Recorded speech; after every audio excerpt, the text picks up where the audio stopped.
Hi everyone, John Giannone seated alongside Sean Avery, whose team advances in 5, and I guess the first question is, everybody, whether it be us or even your coaching staff, their coaching staff, talked about how this was going to be a 7-game series. How do you close this out in 5? Well, I think obviously the first 2 games at home on the road were big. Winning those first 2 is really setting a statement. I think that we got to give a lot of credit to certainly our Ranger fans. I think coming into the Devils building, it didn't really seem like a road game. It really felt like a home game. They were so loud, and that's a big thing. Obviously, some guys came up huge. I mean, it was such a team effort. It's tough to point anyone out. Obviously, Yogs and Hank and Drew and Callie. So many guys on the back end. Everybody played great. So this is step 1 of a 4-step journey, and we got to get back to the drawing board this week. Well, one of the names you probably left out was Sean Avery and the work you did during the series, scoring goals early on. And tonight in particular, it certainly seemed, Sean, like in the first period, they were out to put the target on your back and hit it as much as possible. Yeah, guys like Clarkson, and who's not much of a player. I mean, he really is not that effective. He's trying to play with me. We know he can't.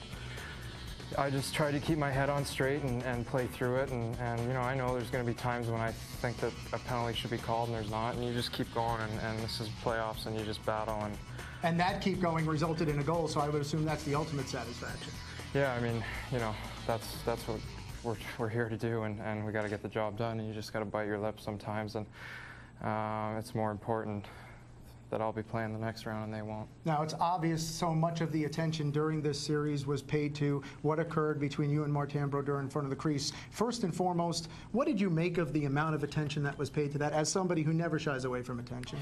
Well, like I've told you guys before, I read Vogue and not the sports pages, so I don't really even know what goes on. I know that the guys on the team, nobody really talks to me about it. I think it doesn't really affect us, and I mean, I'm clueless to what goes on. I certainly don't pay attention to any of the Canadian sports stations or anything like that. So, I mean, I know that, it got blown up and apparently it was a big deal, but I just kept my head on straight and kept playing, and ultimately, I guess, our team and myself came on top. Well, what happened after Game 4, certainly attention was paid, in part because of what Brent Sutter had to say with the physical contact that your team had against Martin Brodeur. How much do you think that impacted Brodeur's play in this series? I mean, I think he probably did it to himself more than anything. I think, if you watch the games, he dove and was out of position a lot. And it's just us playing hard and playing hockey, and it's playoffs. And we're not here to make friends with anyone, and we're just playing hard and trying to get our noses dirty, and it's a war out there. And we certainly don't care what anyone thinks about how we play as long as we win. It stood out on the handshake line that you and Martin Brodeur did not exchange pleasantries afterward. Did that surprise you? What did you think about that? Well, everyone talks about how classy, unclassy I am, and fatso there just forgot to shake my hand, I guess. So. Did you think by watching that again, or by being there the first time, that he had that in his mind from the start? I mean, I don't know. I'm sure everyone will spin it and come up with their theories, but we outplayed them. I outplayed them. We're going to the second round.